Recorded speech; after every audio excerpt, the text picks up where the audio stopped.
Evening, everybody. Friday night, 5th of November 2021. It's Guy Fawkes night, November the 5th. Here we are in conjunction with Wahl UK and the British Barbers Association. It's Barbers Arms, episode 74. We've got a firecracker coming up tonight for you. Me and Gaz are going to take you through our news bits. And then at 8:15, we've got the owner of SalonNV and BarberNV and the deviser and director behind the fantastic, prestigious SHABA Awards, which is coming up very soon. Joanne Reid will be joining us from her new home out in Spain.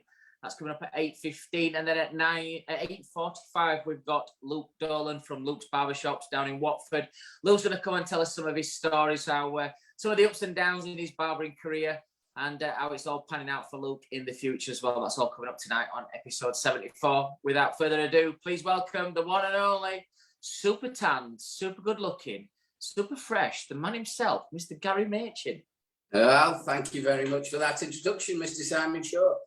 Before we start off, I'd like to thank last week's guests, 53,500 views. So we've got over 100,000 views in the last couple of weeks. Mr. Sam Bennett from Nearcut and Carl Blake from Carl Blake Barbering in down south. So thank you very much for them. It had a great show, great finish to it, and very informative. We had some great stories. We had a fantastic show coming up to you, as we've just said. Simon has just introduced our guest coming on, and we've got our new segment, which is tried and tested. So that'll be something exciting to see between each guest. What are you drinking, first of all? Let's get it out of the way. I'm just having a little desperado just to knock the cobwebs off on a Friday evening. It's very loud here in Barnsley.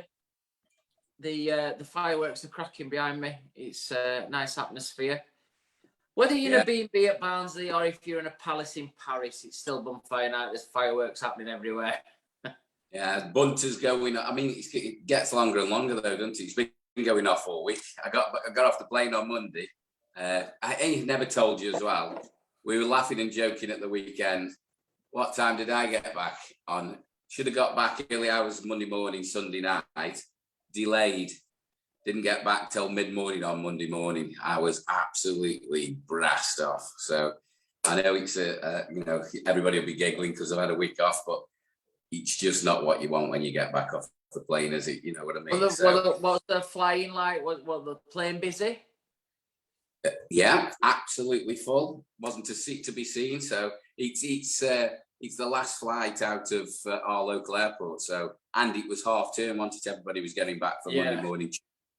So it was absolutely manic. Got pinged on the way back, but obviously I think it's just a routine thing now. Everybody gets pinged as the touchdown that you've been in touch with somebody who's positive. I've had a PCR test. Been testing every day since. So it's it's one of those things. I think we're gonna have to. I was talking to a guy, which some information might be interesting. Looks like these locator forms, because we've left the EU, might be there forever. I was talking to an immigration guy, and he says he doesn't think they're gonna go away. So whether that's true or not, we'll have to see with our ministers and who makes the decisions. So that's a pain in the arse. So especially if you're traveling a lot. I've got that problem with everybody, you see. When anybody's been in contact with me, they get pinged because I'm always positive.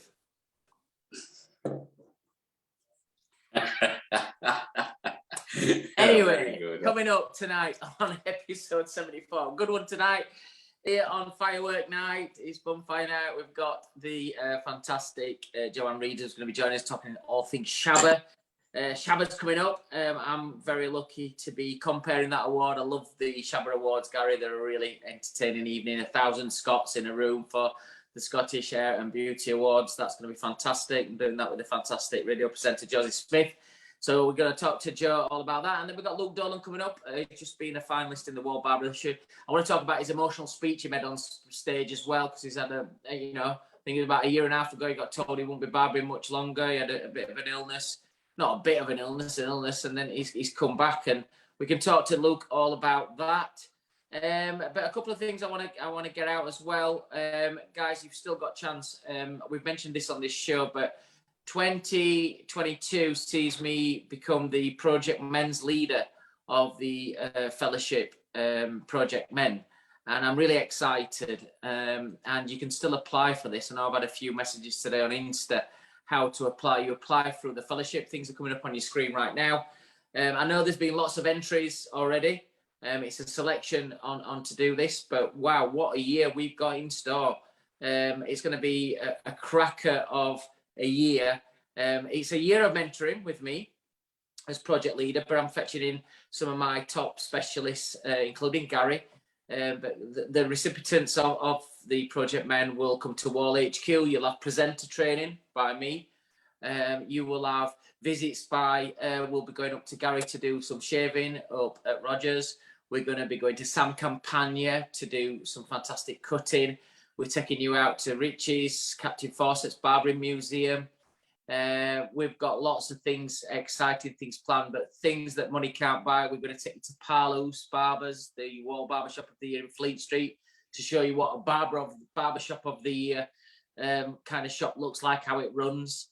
And then things like stage slots on Barber Connect for Wahl and Salon International on the Wahl stages. These are things that's going to be happening in the year for the people on Project Men. So on your screens right now is how to still provide. I think the close on the 29th of November for the applications for that on Project Men. And there's still 50 tickets left for the fellowship luncheon on the 6th of December. Which is an amazing, it's my favourite one of the year. That it's the one where we all go, I think we start about 11. You're going to a fantastic hotel in London. There's still 50 tickets left. I think there's about 1,000 people go to that one. It's a great event, that, Gary. But that's just a few notes from the fellowship. Don't forget to follow me, Simon Shaw Wahl. Gaz is the British Barber, Barbers_arms. There are Instagram accounts if you want to look at any of our past episodes or our podcasts on our website, thebarbersarms.co.uk. And if you want to email us, it is barbersarms@thebritishbarber.com. Those are our Instagram accounts. Gary, award season is upon us. Yeah, I mean, you know, there's stuff going on, great, entertaining as well, I should say. It's not just the awards, is it? It's a great night to see everybody, and you know, at the lunch and at SHABA. Just quickly, I've just had a message. What's the criteria for applying for the men's project? What are they looking for? Is it just are they looking for particular qualities, or how do you go on for that? Is it a certain age group or what? I think the fellowship's all about, this is about a journey, and it's about a learning process. So people want to progress their men's hairdressing and barbering skills, and to have a year of what we class, I'm classing this as the access to the black book. Taking nothing away from any other project leaders in the past, but I wanted to come in. I'm not there to take part, I'm there to take over. I want to really check it up and make it a difference. So they're going to get more dates than what they've ever had before. They're going to go to places that they would never be able to get access to in a normal run of the mill. You know, no disrespect, but we're going to open massive doors for them. So they'll apply for it. Anybody can apply, whether you're just starting out or whether you've been in the industry for how many years, it don't matter. The committee will select the candidates that can be, there's 12 places, that's all. And according to what I was at fellowship meeting the other day, and they've had lots of applications in already, and they're going to select a nice balanced team from all different areas. And I know for the first time they're changing the rule book a little bit. So the 10 people that was on Project Men for 2020, you can apply again if you wanted to do 2022. So that's never been done before because they had COVID and the dates weren't as happening as much. So if you wanted to reapply, you could reapply as well. So, you know, thanks to Barry Stevens, the president and the chair of the fellowship, and Ken Picton, the president, for giving me this opportunity to run Project Member. I'm really looking forward to it. And you've still got time, guys, up to the 29th of November. Don't leave it till last minute if you fancy doing it and fancy having a year of what could change your career. Simple as that. Because it's not just me, it's the other people who you meet. And I'm taking you in front of people who are looking for ambassadors or looking for people to work on stage. I'm going to put you right in front of them. So it's a big opportunity for the 12 candidates that get through to that. Yeah, fantastic. I mean, like you say, once in a lifetime opportunity. But not only that, as you've just said, we're quite insular, aren't we, as companies and as when we're working, and it's open to the whole country. Is that England, Ireland, Scotland, and Wales? It's open to the whole UK, is it? Yeah. Yeah, I think so. I mean, I have to say that the diary that I've put together is all UK-based visits. So we will be visiting, people who are doing the seminars for me, people who are doing training for me. The visits that we're going to take are all UK-based. Just bearing that if you're coming from Scotland. But I think there were people on the last project from Scotland. So, as long as you're going to get the dates 12 months in advance, so you can plan travel and things like that. If you're coming over from Ireland, and hopefully things have lifting up a little bit better for flights and travel and stuff. So it shouldn't be a block if you are in Wales, Scotland, Ireland, or Northern Ireland. Perfect. Yeah. Right. A good day for us as well, guys. We're fetching them up to you for a shaving day, for some demonstrations, so they can see how you do your signature shave, which should be really good for them. Yeah. I mean, it's something that we've perfected now over a number of years. We got the training all set in stone, so it should be a good day. Looking forward to it. Our guest tonight, we've got another Spanish visit, I'm hearing, as well. Well, you like it out there in Spain. I think it'd been interesting to see. I know Jo went out to Spain just before the first lockdown. She's had a really different couple of years. I know she lost her dad in this last period of time. I know the magazines, SalonNV-BarberNV, have moved more online. And then she couldn't do the 10th anniversary of SHABA because obviously we were in lockdown. So we're going to do the 10th SHABA on the 28th of November up in Glasgow this year. And it's a fantastic event. The atmosphere is unbelievable. And it's a real, from my point of view, to compare it, there's a lot of work to do. People think you just turn up. There's, a lot of work to do. You do rehearsals through the day and things like that. And it's just an exciting evening. I can't wait. And everybody from Scotland who's entered and who's got through to the finals, good luck to everybody. And we'll hear from Jo tonight exactly what's planned, because I think the day after it's the British Hairdressing Awards. So I think a few light-hearted people who have been there for the past 4 or 5 shoppers aren't making the trip up because it's too much. So fuck them. So let them stay where they are. And I think it's going to be a real Scottish-themed evening. And, I can't wait. I'm really looking forward to it. So have you got your kilt ready then? And your sporran? Do you know what? I'm going to speak to Jo tonight about that, about getting some ironed, and I'll obviously try and get up there Saturday and get a nice fitting done. But just know if I've got the legs for it. Well, you know a man who has, Mr. Ross Miller, and I met a couple of Scots people on holiday, and it's traditional. You don't wear anything underneath your kilt. I'm always commando anyway.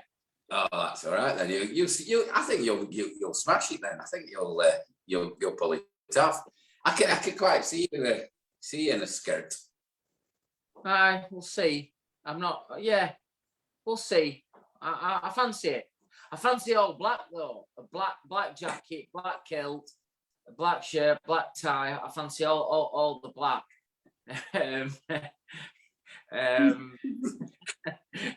I don't know.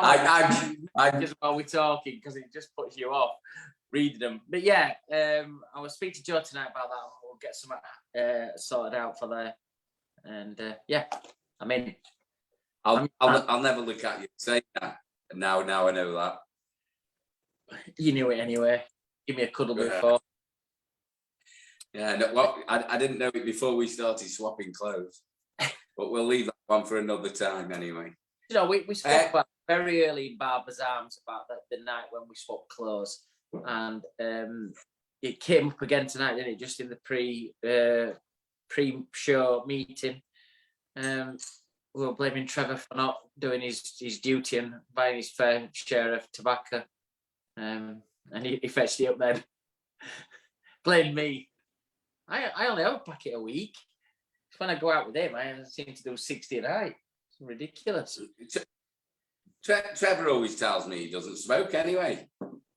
He don't. He blames me. He says, I'll say to him, come on, Trev, come out for a fag. And then he comes out, and then he went, oh, I'll just come over here and have a look in here.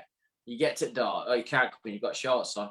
All right, guys, lend your trousers. That's how it all happened. We were on out for a fag. I weren't really intentionally going to go into a bar that I needed trousers. This is in Dubai, guys, by the way. This was a really nice experience that we had in Dubai, and I can't wait to get back out to Dubai as well. I'm desperate to get away. First trip is the 8th of January. I'm out to Chicago. It's going to be cold, but I will brave it. It's a different kind of cold. It's cold here tonight, but it's a different kind of cold out there. Probably minus 15, 16, but I love that fresh Chicago air. It's probably brilliant. So look, I think we're all ready to get our first guest on here on episode 74 with the BBA and Wahl. We're going to go over to Spain, and we're going to interview a young lady who I've known for years now in the industry with SalonNV and BarberNV, and I was very lucky a few years ago to pick up the Industry Icon Award, which I think I was the first Englishman to win that award, the only award that's been given out of that level at the Scottish Hair and Beauty Awards. And then I've been lucky enough to compare them as well, which I hope I contributed in a big way. I'm comparing it again this year on the 28th. We're going to do the 10th SHABA Awards. And without further ado, joining us from Spain, it's the one and only from SalonNV-BarberNV and the brainchild behind SHABA Awards. Give a warm welcome to Miss Joanne Reid. Hello.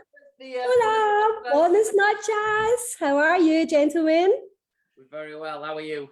I'm good. Listen, thank you so much for having me on. This is fantastic. You guys have kept me kind of sane through lockdown when I've tuned in. It's always been fantastic to watch you. So thank you.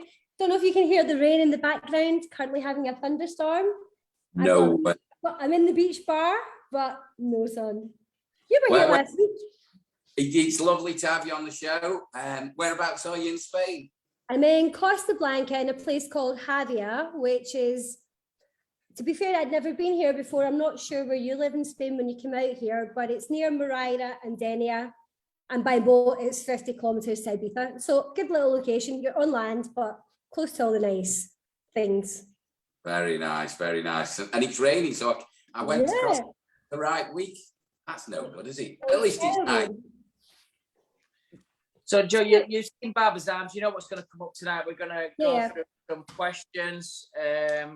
Obviously, I know you spoke to me a week about don't need to prepare anything. We like to not put people on the toes, but we like to get it kind of natural and see where we are. So we're going to ask you some not serious questions. We're going to talk a little bit about SHABA, talk about your time in Spain, about the last couple of years that you've had. Cool. And then we'll finish off with some quick fire questions to get all our audience to know and maybe a message to all the finalists at SHABA before we leave. So first of all, Joe, SHABA's coming up on the 28th of November up in Glasgow at the Hilton Hotel. We're all excited. Me and Josie Smith are doing the comparing. I've got something really cool lined up. Got the music. It arrived to me the other day, all mixed in. It's breathtaking what he's done. I even got goosebumps. I'm not Scottish. But I can't wait to do that. Just for all our viewers that's watching tonight and watched throughout the week, SHABA, tell us about SHABA. What is it? So SHABA is obviously the Scottish Hair and Beauty Awards. It's now in its 10th year. Actually, we're in our 11th year, but because of COVID, we're still in our 10th year. So the Scottish Hair and Beauty Awards was an idea that I had when I was in my earlier days.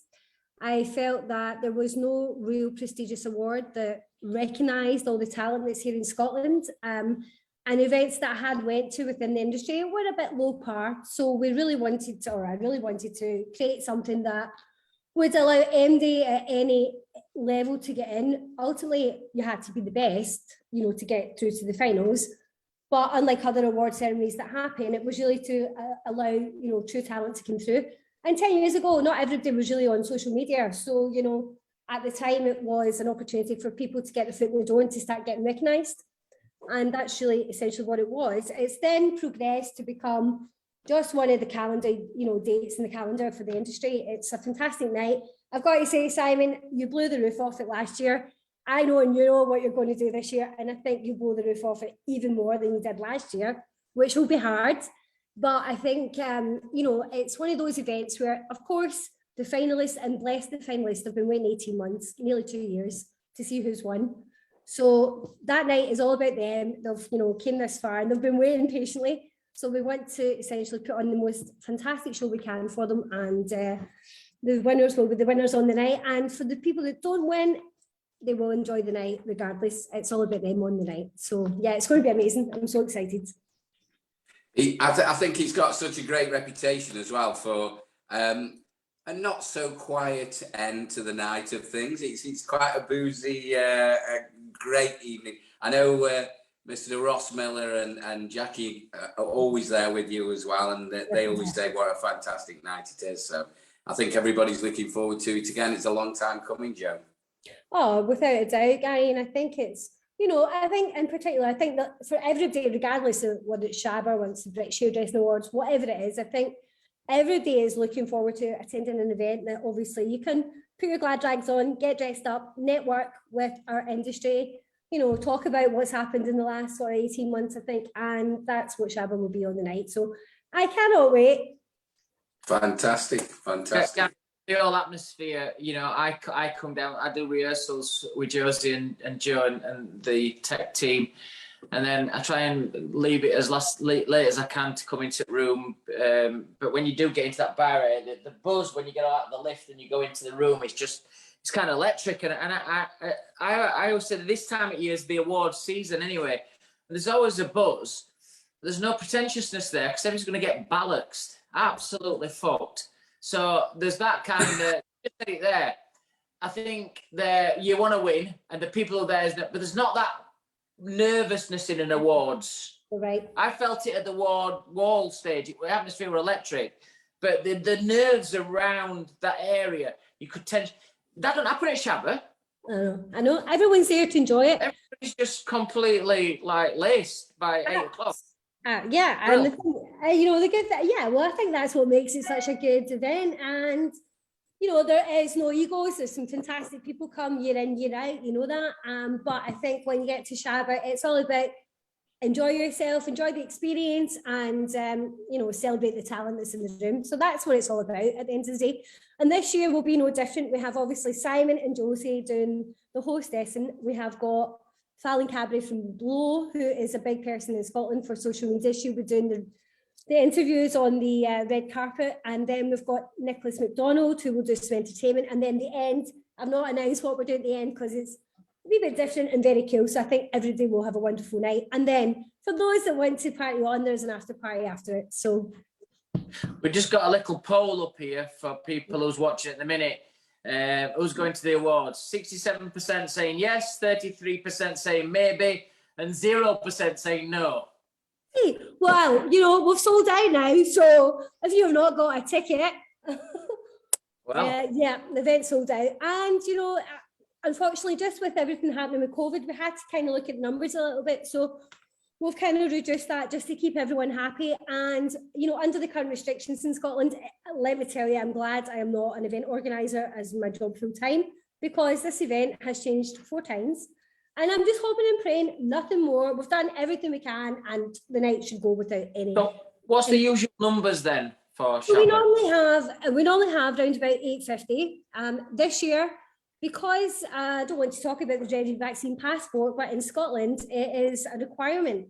So we've had to reduce the numbers to 499, which is a lot less than what we normally have. However, the option was invoke the vaccine passport, which meant half the people that had already purchased tickets wouldn't be able to go. So you're trying to keep everyone happy and still at the same time trying to keep the safety in mind. So what we've done is obviously create it so that there's 499, which means we can have entertainment, we can do everything. Everybody wants to party can go on off to the, you know, to the place after it. So the night essentially will be a fantastic night. It just won't be as squashed as what we were last year. And remember how squashed we were. Yeah, listen, 500's good. I love it. It's a great number. Yeah. And what I do like is the after party. Everybody seems to want to go. I'm actually working up there. I was saying to Gary in the intro, some fannies from England aren't coming up because it's the British Hairdressing Awards the day after. But look at these diehards that will fly up, will fly down. We've got to do. So And I really appreciate you coming up, Simon, because yeah, you're right. There's some people. Here's the thing, I didn't want to do it the night before the British Hairdressing Awards, but you know, these finalists have been waiting for nearly 2 years. At the end of the day, it had to suit them and not other people that could have couldn't come. So, you know, unfortunately, the two of them do clash. For this year, we just need to get on with it and do it. And it'll be a fantastic night anyway. So looking back at the 10 years of SHABA, obviously this will be the 10th awards ceremony. And like anything in our careers, I'm sure Gaz does with all his travelling, but I certainly do. I always look at back when you're going to just about to announce the Wahl Barber year or Barbershop year. There's a really big moment. And I'll relive them quite a lot, music and everything. So if you could live one part of SHABA over the last 10 years, which is one of the moments in SHABA that you're like, this for a turning point, or you knew that these awards were going to be big? Or what one part of the last 9 shows then before we do this 10, which is the one moment that really sticks out in your mind? Well, good question actually, because I think the first year I did it, I'm not going to lie, I didn't have a clue what I was doing. I was really, you know, flying by the seat of my pants, trying to be the expert, but really thinking, pray to God this goes okay. And it did. My favourite year, and I'm not just saying this because you were involved in it last year, because you've been involved in other ones, but last year you really, really, I think last year, if I could bottle how that night went and the electricity in the room, just the love, the music, everything was just bang on. I'm trying to, you know, in my head, I'm hoping we can do better this year. So no pressure, Simon. But yeah, I think last year was the best, but I realised I think when I launched the magazines, SalonNV originally at the start, I think that was when we started to get a little bit more credibility. That's when people down south started thinking, what's this award show happening up in Scotland? We want to get involved. And it's grew arm and legs from there. You know, I've had messages from people like in the last 2 days, any tickets? And I'm like, you know, there's a guest list, but the guest list is gone. So, you know, if your name's not down, you're not getting in, one of those ones. But it's sad because I would have loved it to have been, because it's the 10th anniversary, I would have loved it. We could easily have sold 1,000 tickets for the event, no problem at all. But it is this year and it is still in the shadow of COVID. So we need to go with the flow. And, you know, trying to organise anything from Spain is, you know, has its challenges. But I've been going back and forth. So I've seen the place, and you won't even recognise the Hilton Hotel this year, Simon. During all that time off they had, you want to see what they've done. It's incredible. Excellent. That just brings us to another part of the interview.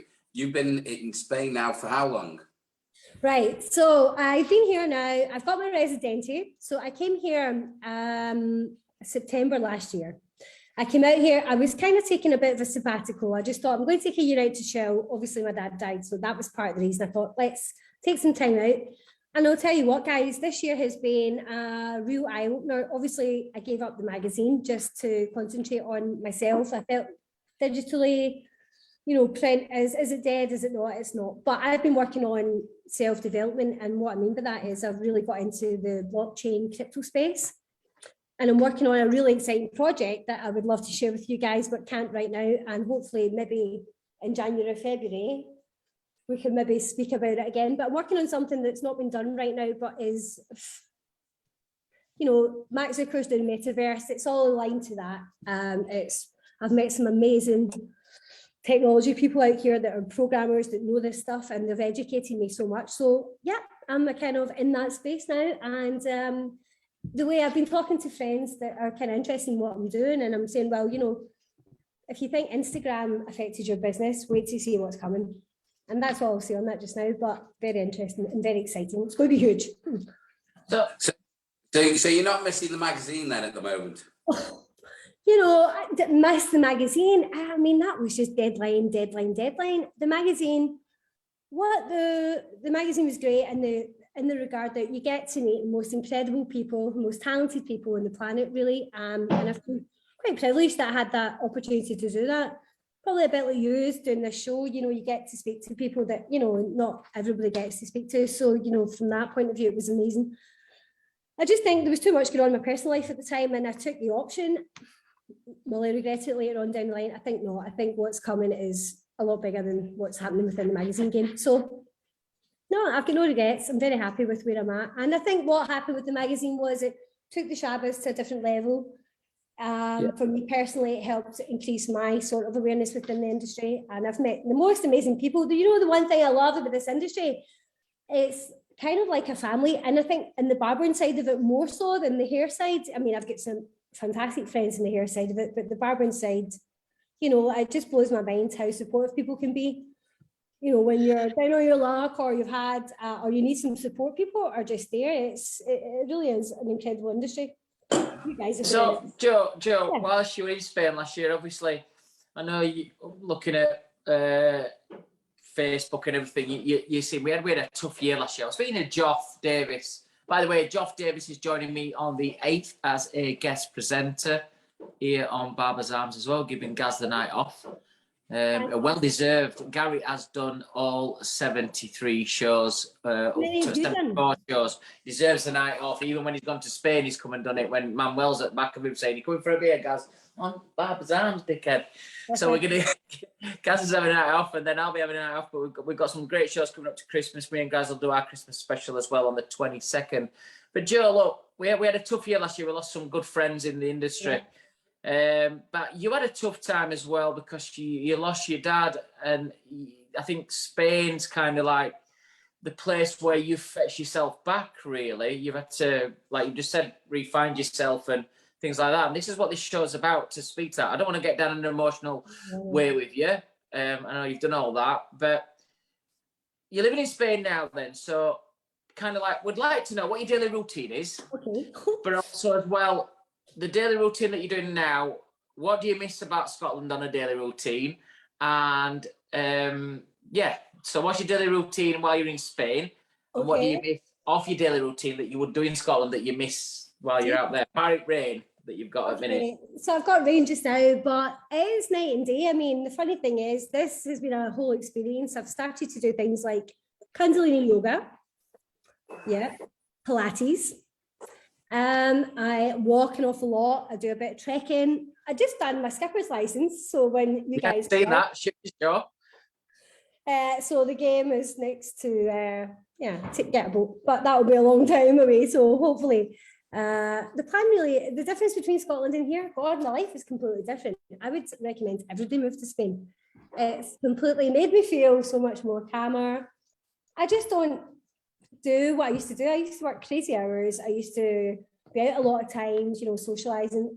I don't really go out much here. I mean, I need to show you this, right? Kevin bought me a bottle of wine. Look at the size of it.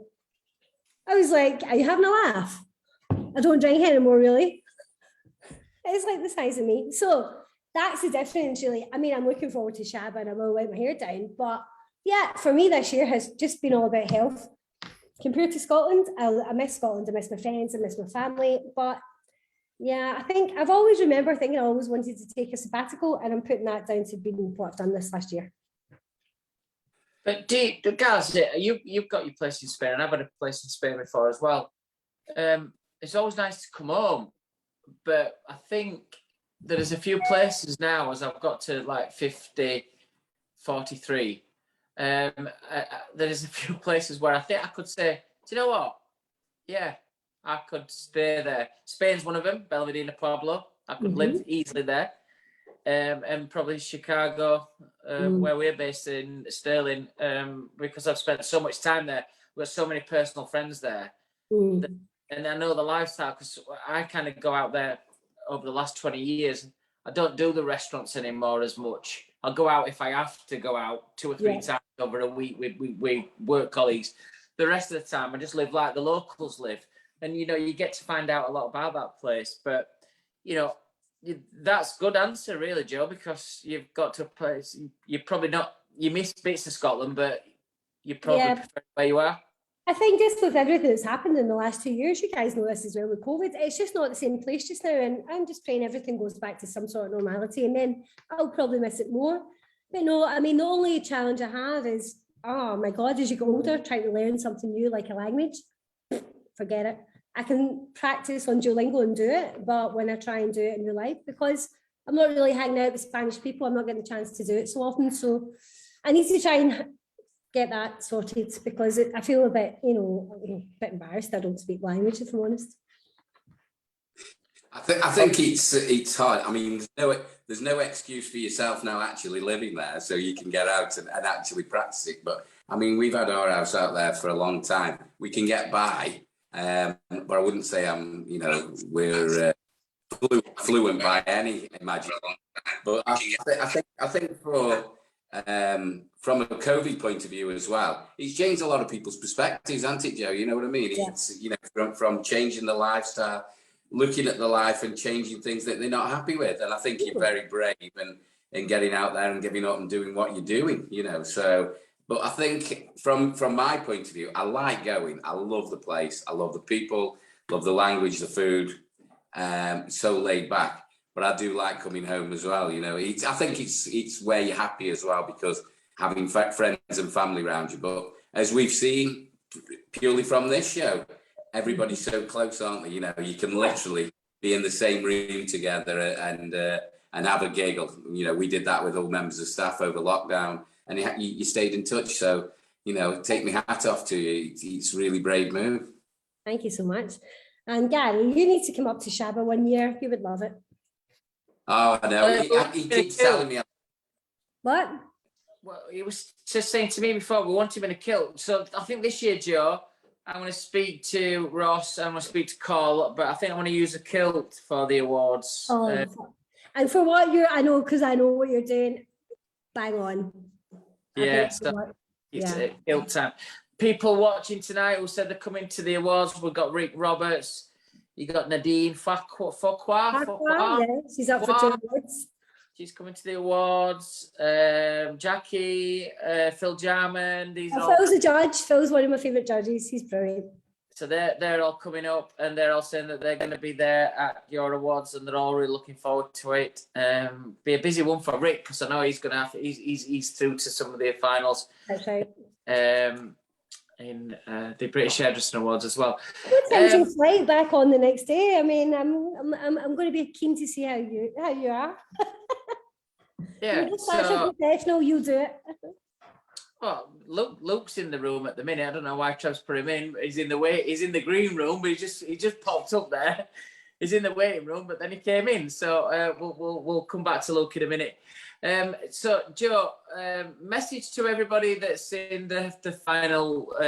What do you want to say to everybody that's going to be coming up to the awards? Thank you so much to all the SHABA finalists. I would like to say a huge congratulations getting us far. I'm so sorry it took us this long to get the event together. Thank you for your patience. I hope we put on a night that you'll be proud of, regardless whether it's win, lose or draw. I'd like to also just thank you all the judges involved and all my sponsors. Without them, I just would not be able to put the event on. So to Sean, Michael, Joe, Rennie Cashin, brands like that who really have supported us all the way, I would like to say a big thank you. Just to let you know, guys, I am comparing the SHABA Awards, but the day after, I'm actually up at Hair and Beauty World in Falkirk doing an evening there. That's the dedication to Scotland that I have. I've given my ticket away to the British Hairdressing Awards. I'm in Scotland. I'm always rushing here, there and everywhere. So I thought, I'll do the awards, I'll have a drink afterwards. And then on the Monday evening, I'll be up in Falkirk at Hair and Beauty World, which is one of the sponsors of the SHABA Awards. So I will be there for 2 days. Fantastic. Brilliant. Okay, well, listen, thank you so much, guys. It's been a pleasure being on tonight. Well, we haven't finished just yet. Hold on a minute. This is coming to an end. Just when I seen Luke up here. Hold on a minute. We've not done with yet. How's Kevin? Is he good? He's good. He's in the room with the dog. Good. That bottle of wine calling. That's what's up, isn't it? See the size of it. It's like that. I'm like, come on. I better finish it by the end of the night. So just before I go into the quick fire questions, I'll be up probably, I'll speak to you, but I'm probably going to come up Saturday night. So I've got all day Sunday there. I can get me attire sorted out and things like that. Joe, we're going to finish off. Obviously, everybody's looking forward to the SHABA Awards. Like you said, I remember I said it last year when we did Sweet Caroline. The atmosphere were fantastic. And I think I made a point of British Hairdressing Awards, Fellowship Awards. If you think this is not happening up here, this is it. SHABA has arrived. There's 3 main award evenings: British, Fellowship and SHABA. That's it. I think the Wahl Barber of the Year and the Barbershop of the Year at an exhibition That's the main one. But on the awards ceremony, you've got it up there. So massive big up to you on that one. Really good. Thank you. And instead of spending like 12, 13 grand on fucking Ryland fortnight like they do, and it's a pile of shite, you've got me, which is absolutely fantastic, unbelievable, and my teeth are whiter than it. Joe, we're going to finish off with some quick fire questions for everybody back home to see what's happening. What's your favourite food? Indian. Indian. What's your favourite destination? Caribbean. Why aren't you there then? Kemi, you're at the Caribbean. She's fed up with Spain. That'll be Christmas. What's your favourite music? Oh God, I'm listening right now to an old classic house album, so I would say I still like my old house music. And your favourite drink? Malibu and lemonade. Right now it is, only because I've not been drinking and it's a drink that doesn't taste too alcoholic. Malibu and lemonade, guys. Always Spain, always Spain. You know. And who would be, it can be from past, present, you can fetch somebody back for one night. Who would be your ideal dinner date? Who would you just like to have one night with? Goodness, Kevin wasn't normally looking. Who would I like? Jesus. I would like, if it was industry related, something like Vidal Sassoon to have a chat with about what his whole stuff was. Okay, well, I'll see you in person on the 27th up in Scotland, Glasgow. Looking forward to it. Get ready there. We've got a fantastic evening at the 10th SHABA Awards up in Scotland here. And we're fetching you live here from BarberMs as well. We've got Joanne Reid here, who's the deviser and director behind SHABA, the heartbeat behind those awards. She's having her favourite food, which is Indian food, and she's doing all this in her favourite destination, which is the Caribbean. She's listening to some old school house music while she's doing all that. She's having a favourite drink, which is a Malibu and lemonade. And she's doing this with the amazing Vidal Sassoon, Joanne Reid, SHABA. We'll see you on the 28th. Thanks for being on Barbers Arms. Thank you both. Good night. See you soon. Bye-bye. Thanks for coming on. See you later. Bye-bye. Now that woman can talk, can't she? What a bubbly, she's like a firework going off. She's perfect guest for bonfire night over tonight. Loads of energy, and I think that's the drive behind an awards ceremony. Like she said, she's had to cut it down to 500 this year, but she could have sold it out 2 or 3 times. The restrictions are still a bit different, you know, in Scotland. You are, sorry? The restrictions are still a bit different in Scotland. Well, I mean, I think it'll end up coming to here. You know, the COVID passport, you know, where you have to be double jabbed and you have to show it on your phone. Yeah. It's already happening in Wales. It's already happening in Scotland. I think it'll eventually filter down to us as well. But they are, I had somebody in, I was talking to somebody from Southern Wales, and he's living up here. He's an ex-professional footballer, plays for one of our local teams, comes in the shop for his haircut. And he's actually from Southern Wales, and he says he's not going home at the moment. He says it's just a pain in the arse that, you know, wherever you go, the restrictions are quite strict still, you know. So it's, you know, just because it's we're not going through the same things, you got to feel for some of the devolved nations as well, because they've decided to put these restrictions in place. So I'm not quite sure. I haven't actually been out and about. I haven't been any events in Scotland or Wales at the moment. I mean, we're in Wales a lot at some point or other, but training wise, we haven't. We've done a lot in England, but I haven't been in Scotland or Wales training at the moment. So Scotland, I mean, I walked into a supermarket without a mask on and I got challenged, and you can't walk around. So it is a bit different. Guys, we've got a new bit of the show. What's all that about?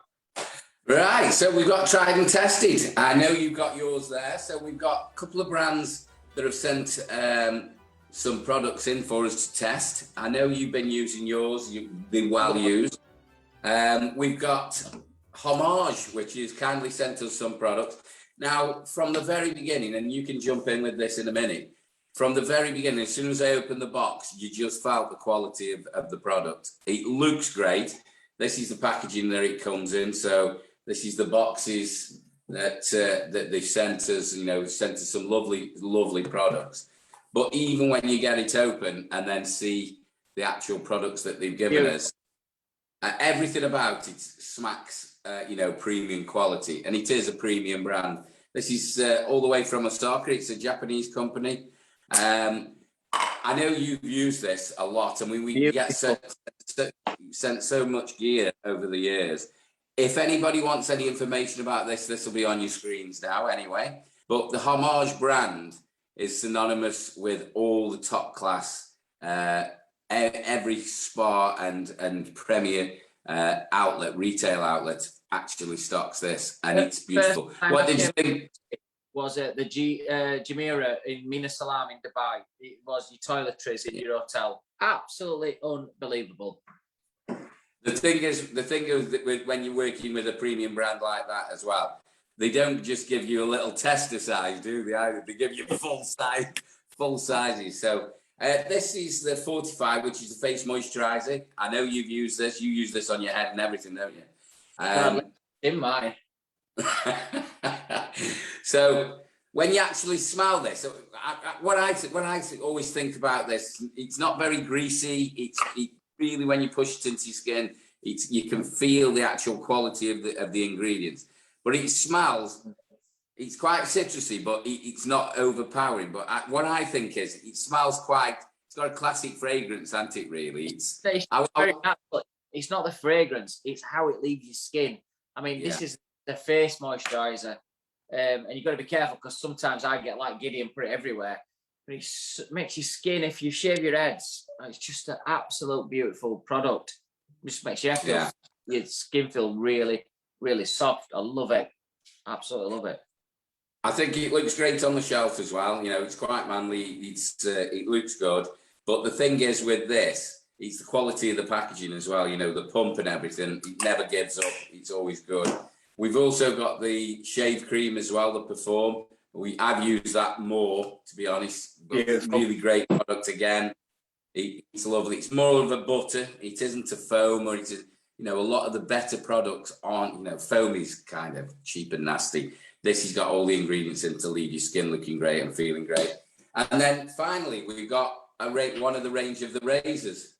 So you can see the weight in this. If you hit somebody on the head with it, you could use it as a cosh, couldn't you? So nice. The weight of it is it's all the products are like just so well thought of. I mean, that, guys, the shave cream, I do 3 little slides on my head and then foam it up. And it's because it's a cream, it just lathers up really nice, but it's just, it almost like moisturizes your head when you've shaved anyway. Like, well, that's the sign. That's really the sign of a great product, isn't it? It's I know the razor that they use the Gillette kind of head on these, you know. It's quite interchangeable with serious brands, but they make a lot of razors with feather as well. So the feather brand that we use, but the weight and the quality of this is unbelievable. I mean, price wise, they are very pricey, but you know, you pay for quality. This is the Chicago handle razor, so this is the one that they've sent us to use. You know, when you look at the razor, why would you pay any more? Because it's a Mach 3 kind of razor. But you know, if for the man who's got everything, if you want quality in your bathroom, this is the kind of thing that you're heading for. So there we have it. Can't give it enough of a. It's like tried and tested it. We've had it like 6-7 weeks before we've even put it on the show. I use it all the time, and when it's gone, I'll have to reorder some. But it's up me on it. It's the best shave cream and the moisturizer on a luxury end. You treat yourself to it maybe once a year, twice a year, if that. But it is such a nice product. And as I say, with the shave handle itself, the weight of it again just feels quality. Really nice. It just looks great, and they obviously use quality. I mean, they make the skincare range. They're a company that have been in this job for a long time, and they've got it spot on. What's your favourite one, quickly, before we move on? What's your favourite product out of the shave cream and the 45, the face moisturiser? So different, but there's so many moisturisers out there at the minute that I use as well, with companies send us them, but the shave cream, I have to say I love the BBA moisturiser, the Dragon Blood one, because it gives you that bit of tint to you. So I'll have to go with a shave cream on this one because just perfect. It's like moisturising you as you're shaving. Sometimes you can be really dry after you've shaved. That doesn't. I shave with this. Yeah, I think I quite like the shave cream. The moisturiser isn't the type I'd use, but it is a quality product. But great. So thank you very much for Homage for giving us that insight into their products. Well done, so Homage. I think we've got our next guest waiting in the wings, have we? Here we go. This guy's had a fantastic journey in his barbering career. He's got, I think, 3 salons down in the Watford area. But he was recently finalist on the Wahl Barber of the Year. And we wanted to get him on because he's had a different journey in the last couple of years, a bit like Joe as well. There's been some ups and downs. And we're going to talk to him tonight about some ups and downs with his career. His career nearly ended 18 months ago. And then he's bounced back and he's quite back on top of his game everywhere and getting through to big finals as he did at the Wahl Barber of the Year. So without further ado, joining us on Barber's Arms, he had a little silhouette as one of the finalists, but as a full guest here on Barber's Arms, without further ado, please welcome a guy I'm sure people who watch us every week and who's in this industry know this young man, but from Luke's Barbershops down in Watford, please welcome the one and only Mr. Luke Dolan. Thank you very much. Thank you so much. How are we, Luke? I'm good. I'm good. How are you? I'm very well, sir. Thank you very much. Thanks for coming on the show and giving us your time on a Friday night. It's all right. It's all right. Pleasure to be here. Hey. So, first things first. Have you just finished work? I finished work about an hour ago. All right. Okay. Well, it is getting on a bit, isn't it? It's 10 to 9 now. So yeah. Friday night. So I've noticed recently in the shops that people are really wanting later and later appointments now. You're either like first thing in the morning or last thing at night. People want the late nights are booked up before any other time. So yeah, we've found that ourselves, and I think it's something that either they're getting in after work or they want to get in before work. So it's quite changed. I think COVID's changed a lot of things and how people their habits have changed massively during the business thing. I think because everyone's expecting things to go back to, we had the first lockdown, we restarted, everything seemed to go back to normal. Second lockdown, started back up, everything back to normal. Third lockdown, come back, not so much. And then, because people suddenly had, I think everyone's just changed their lifestyle so much that they just got used to this new version. So it's like a hybrid of actually, I quite like having my own time. I don't have to go to the office. Most things get delivered to me or whatever. So it's, it's a bit slow to get back going. So, but it's what it is, isn't it? So, Luke, obviously you've watched Barber's Arms. You've been on it as a guest as the finalists, and we'll not talk too much about the final at Wahl Barber of the Year because it's gone. Mm-hmm. But I've spoke to you individually. All of the finalists, including Reese, but just a massive achievement to get to where you got to. But for you particularly, looking back at this last 12, 18 months, we want to talk to you a little bit about your journey because it's had a few ups, but it's had a few downs as well, and you've come back from them. So my first question is, all these years that you've been doing this and, you've had some ups and downs. What is it about this industry that made you fight back and you wanted to continue to do your barbering career? That's a really good question. Where do I start? Well, I think what made me want to come back is that lockdown, just before lockdown, sort of back end of 2019, my health has been really bad for the last few years. Okay. But there was never any real answers to it. And then, I'd be okay and work because I'm so used to working so much. And you've seen me at events. They always say that I'm the first one to start cutting and the last one, Salon International. I'd be cutting hair for somebody that works at the show whilst they're taking the stuff down. So I'm always working, but my health would always, I'd be able to do 3 or 4 months, and then all of a sudden my health would fall through the floor and I'd have to take some time off. So anyway, it all came to a head near the end of 2019. And after a long stint in hospital, they found out that I had this autoimmune disease called APS. And it's called Anti-Phospholipid Syndrome, for those that want to check it out. It's very well written about disease, but there's not a lot that the actual patient can do apart from take injections for blood thinning. But basically they found out that one of my kidneys is sort of down to 12% function. Another one's a little bit higher than that. My kidneys, my liver's got lesions on it, and my heart's got sort of like some dilated kind of valves and stuff. And it's caused by blood clots. So, and that's what I found out that. So that kind of, because I suddenly had to take all these blood thinners, I was taking lots of drugs, I had lots of fatigue, that they basically said you're probably best not cutting, because even when I was on stage at the show, I was limping, if you see, as I walked in, and I had a DVT in my left leg at the time. So, but it's something I just have to kind of get to grips with, really. So for the 6 months before lockdown, I wasn't cutting. I didn't cut at all. And then obviously COVID hit, I didn't cut again. And then when I came back, I would do things sporadically, but I was never really behind a chair that much. So in answer to your question, very long-winded answer, I'm sorry. The thing that kept me going really is I suddenly realized how much I love cutting.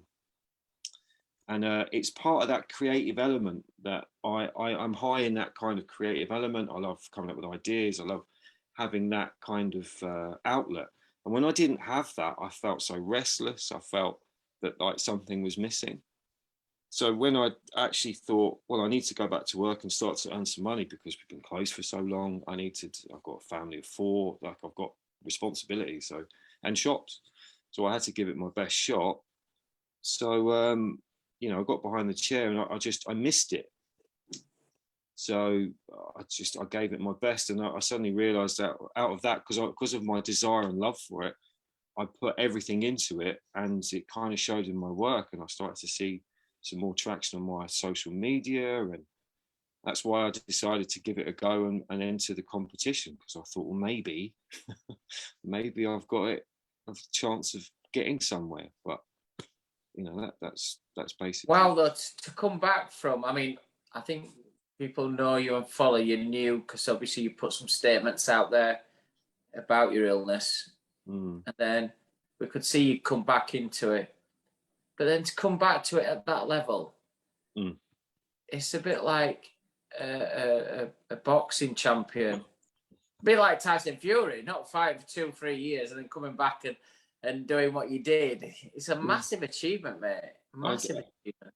Yeah, that's because when you rang me after to sort of just go through it, I said I wouldn't change any part of it. Reece was a very, very worthy winner. He was fantastic on stage. These things, I've been in competitions before, but many, many years ago, and I always came away from it like, I could have done this or I could have done that. Listen, like to just get there, I got to say my bit on stage. I've got to feel the nerves. I felt like a young kid again, if I'm honest, because it was there's all the feelings of years ago, and it was great to have that back. And yeah, I wouldn't change any of it. He got it right. He got everything right on the day. Fantastic. But I stood up there with him, along with Charlie, who was great, Mercedes, and I always forget his name, Kyle. And it was a great team of people. So it was backstage, everyone was lovely. The whole weekend, I wouldn't change a second. So it was brilliant. I think that's you've said it very, very eloquently about how it made you feel and how you needed to feel that again. Yeah. I think that's a big part of the industry as well. We're a very creative beast, and I think there is something missing when you're not actually, because even working in the shop, it's a sort of stage, isn't it? You're making people feel great, look great, yeah, and it's a creative outlet, I think. Yes, but to actually come back from that you know, that illness as well, and say it in front of everybody as well. I think, you know, take some balls as well. Were you there, Gaz, you know, in to the get up audience there? when he did his final speech? Yeah. It got me that. Yeah. Obviously, I knew what he'd gone through, but it kind of did get to me that. Obviously, it was just lovely to have such a big crowd and for them to be watching all of us. And I play in a band as well, and I go through this thing when you're on stage and you're doing that kind of thing.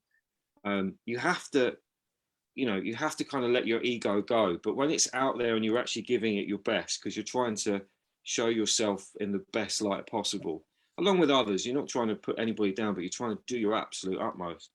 But you lay your ego naked in front of everybody else because you're channeling it through that.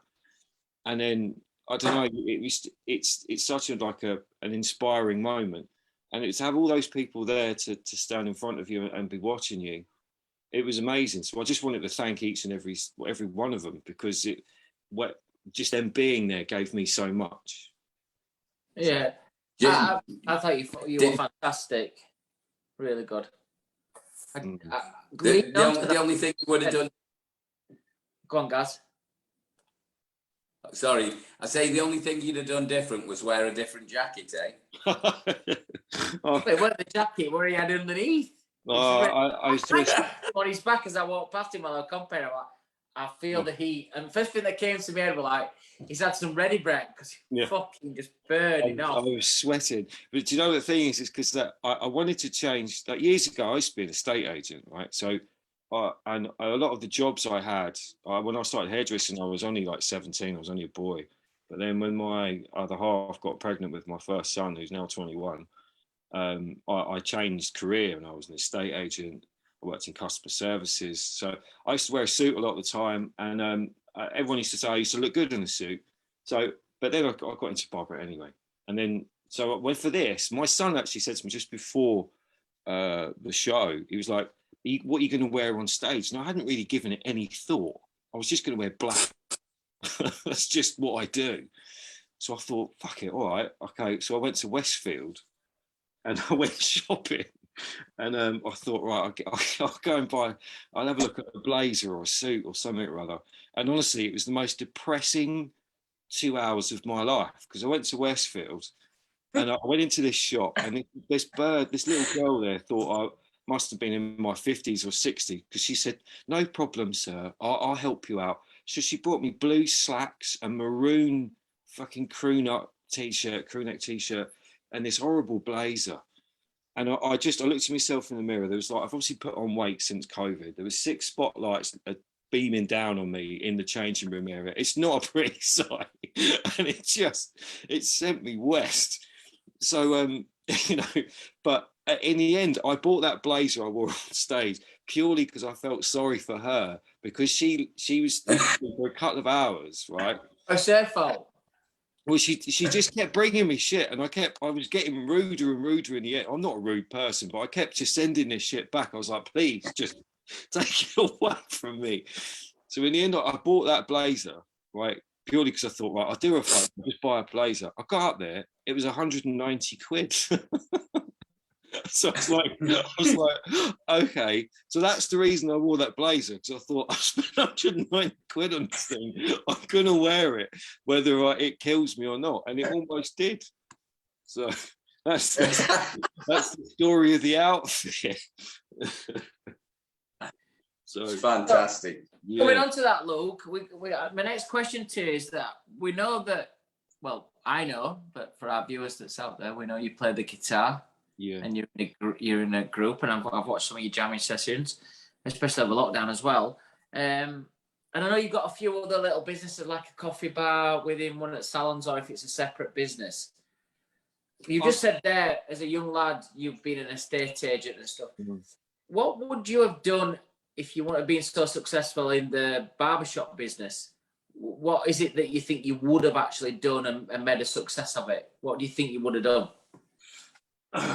Once again, another question. I grew up, I always wanted to be a rock star. Being a musician. I was playing guitar at I learned how to play when I was about 9. my dad was a drummer in the 60s, a professional drummer, and worked with some, you know, amazing artists through the years and stuff. So that's what I wanted to emulate. He's my hero, you know. So I was trying to emulate what he was like. But then I gave him a mortal wound when I was 17. I said I wanted to become a hairdresser. He almost disowned me. But do you know what? I think the key was I did so many different jobs. Like I started work when I was 11, and you know that was my paper rounds and bits and pieces. And as soon as I was able to get a job, my mum used to work in care homes. So one of my first jobs, I was a care assistant. So even as a young boy, I was caring for people and putting prolapses back in old women's asses. So like it was, you know, crazy time. And then I wanted, it's not a sexy story, but I said to my dad, I wanted to leave home and early at 18. And he said, the only way you can do that is if you get a proper full-time job. So I left the next day. I went to college. I dropped out of college and got a job as a hairdresser's junior. But the reason why I tell this story is that after I did that, I did estate agency. I did, and then I went to work for customer services. I started at the bottom and worked my way up to almost head of a department. Then I got headhunted to run a Korean head of customer services for a Korean company. But all these times I thought to myself, I'd sold my soul to many devils to, you know, because I was born to work. My dad always worked. I just remember, you know, through formative years when you're, you know, early teens and stuff, my dad was always at work. You know, he'd drop us off on the way back from a holiday and go straight to work. So I've been built with that kind of thing. So I think when I was doing all these jobs, I used to work so hard, but I didn't realize how much I was learning.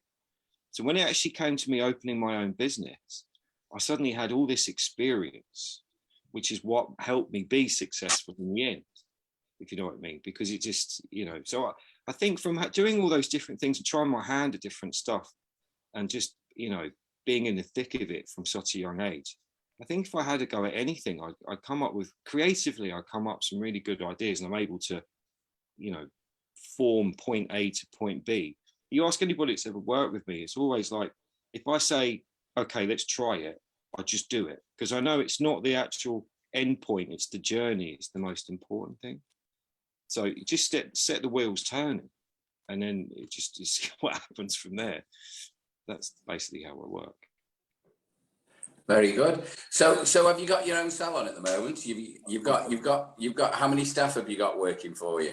I've got 2, and I've got 1, 2, 3, 4, 7 people at the minute.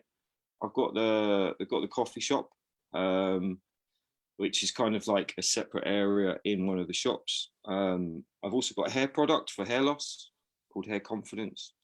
That was supposed to launch just before COVID, but it obviously got put back. So now we're launching that first this weekend at the Great British Barber Bash in Liverpool.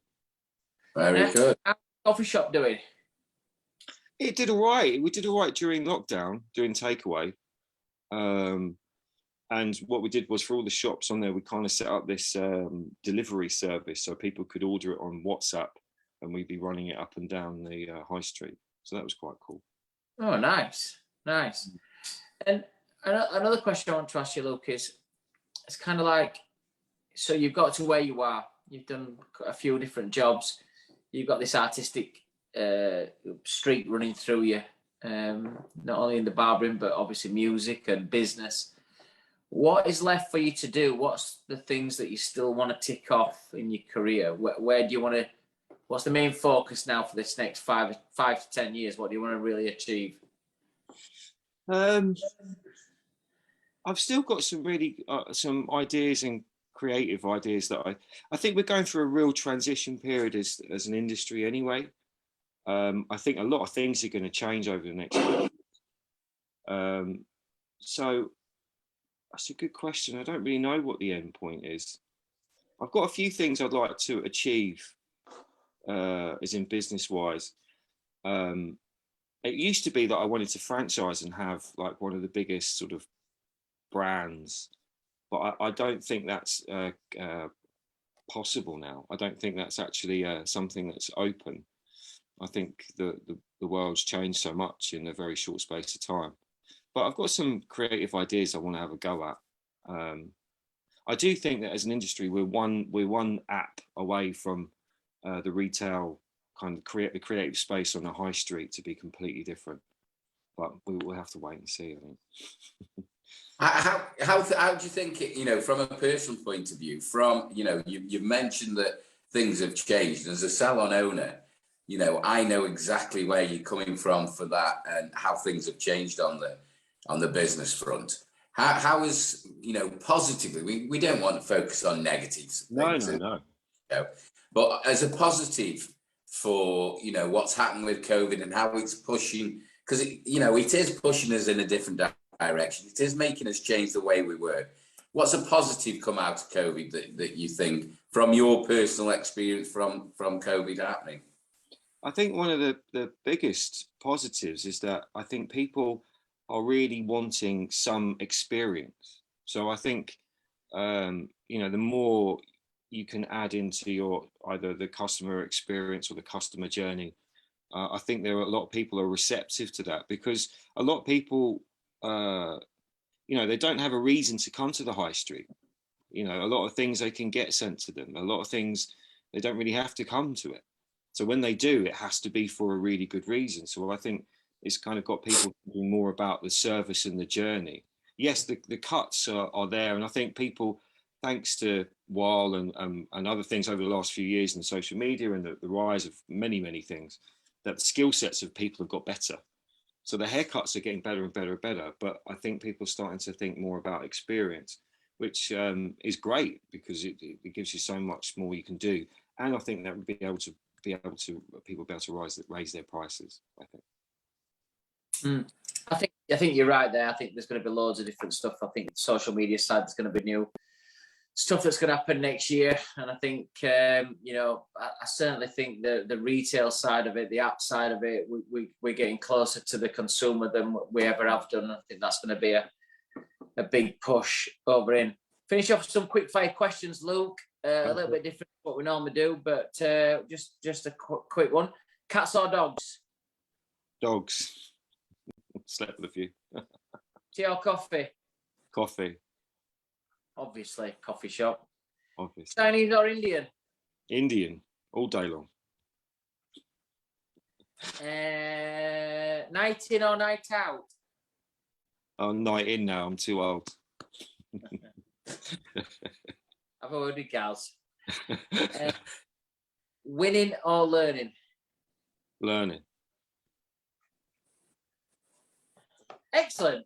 Luke, it's been great to have you on, mate. We need a good catch up. I said to you after when I spoke to you last week, it'd be great to spend a day with you down in the shops and just to chill out with you and have some nice coffee and watch your work and just chill. You're more than welcome. And do that this year. Yeah, please do. Both of you, please do. We'll do that. It's been an absolute pleasure, Johnson, and it's been a pleasure watching your career over the years, and it was an absolute pleasure to be involved in judging you at on the Wahl stage at Salon International. Greatest of well, health-wise, I hope you know it's something you've got to live with, but keep smashing it, mate. Carry on. Hope you do very well. Thank you so much. Thank you, both of you. Thank you. Well done, Luke. Have a great weekend, mate. Thank you very much. Thank you. Great guests tonight, guys. Both of them really good. Joe were full of beans. Luke, obviously just finishing work as well. But what a great comeback he's had in the last 2 years. You know, from all those illnesses that he had. You know, he spoke very honestly there about that as well. I think for people to come back and have that positive attitude, it shows you how good this industry is as well. That, you know, you feel like the only place I can come back is come back to work. It's great, isn't it? Do you know what? People don't realise how hard the job is as well. I know our viewers, we have viewers from all over the world. But, you know, from outside the industry, what rigs it takes on your body as well. You know, the feet, your legs, your hips, your back. But it's something really struck me when we had Kev Vorley on. And I said, you know, have you got any worries, or, you know, what's in the future? He said, as long as I'm healthy, I can keep working. He says, not to work would be the worst, you know. And it's true, you know, we all have our aches and pains. We get up in the morning, you know, same as yourself, you do 3 days of Sal International, you can hardly walk at the end of it. You know, you have to have the 2 days off. It does actually play havoc on your body, and to have those extra stresses on your body. I mean, good God, constantly having deep vein thrombosis or you know, all these things that are affecting your body as well, as I can't imagine, you know. So, you know, fair play to him. He's a trooper, and he missed it so much he got back to it. So, you know, really, really candid and interesting story. Yeah, I'm just messaging now. He just messaged, you know, great interview, great guy, great ambassador, great head barber as well, great cutter. His low fades, blowout fades are beautiful. So, guys, if you get a chance to have a look at Luke on his Insta and have a look at some of his work as well, some of his classic work, he's just like, I just love looking at it. Just beautiful barbering. That's all I can explain it as. Proper class. So well done to both tonight. Joanne Reid from SHABA and Luke Dolan from Luke's Barbershops down in Watford, here on episode 74 in conjunction with Wahl and the British Barbers Association. Hope you enjoyed our tried and tested with homage, with our shave cream, moisturiser and the shaving handle as well. Beautiful products that we've tried and tested over the last few weeks. Just one last thing before I pass over to guys. Don't forget, you've still got to the 29th of November to enter into the Project Men for the fellowship. If you want to be mentored next year by me, 12 lucky candidates will get through to the fellowship Project Men. What a year it's going to be. Access to the black book with dates to learn how to present on stage, to shave, to cut hair, men's hairdressing, to go to the Wahl Barbershop of the year for days, to go to barbering museums, to work on our stages at Salon International. It's going to be like money can't buy this opportunity. So you've got till 29th of November to still apply on the fellowship websites to join Project Men. So that's a great thing. Looking forward to this weekend. Alex is playing away at FC United of Manchester tomorrow, so it's a big day tomorrow in Manchester. They've got your Manchester derby, and Alex's team's over in Manchester as well playing. So I'm heading over to Manchester tomorrow morning. Bonfire night tonight, and I think tomorrow. I think a lot of places will be celebrated. Do it nice and safe, guys. Let's not have any burns on his fingers or rockets flying in people's heads. Do it all in a safe way. Hope you all have a nice weekend. We've got shows coming up now, which will be on our website, which is the barbersarms.co.uk. And they'll tell you the 3 or 4 shows leading up to Christmas. Some are now going to be on a Wednesday evening, where we've got some guest presenters coming in, as well as me and Graz taking you up to a Christmas special on the 22nd of December. So hope you all have a fantastic weekend. Stay safe and have a great weekend. Gaz. Thank you very much, Simon. Wow, a couple of things before we go. Can I just say to my very good friend in Canada, Brian Guam, thank you very much for my special beer that he sent me all the way through through the post. I've kept it till last because, for one, I didn't dare drink both of them on the show and carry on, because these are, I think he's trying to kill me. These are 9%. So anything gone. I'm going to enjoy it. It's a dark beer, quite sweet. But cheers, mate. Thank you very much. All the way over in Canada. Hope it's not too cold for you, but absolutely beautiful. Thank you. So I'm going to enjoy them.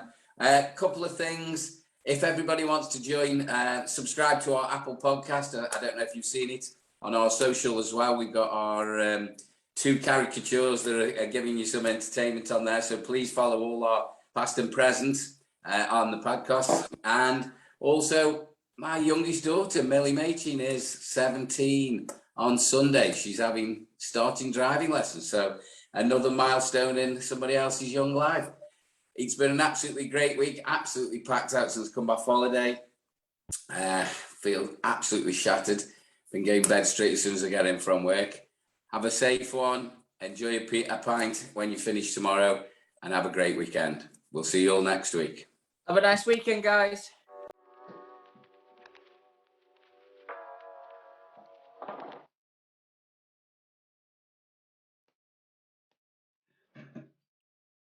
Yeehaw!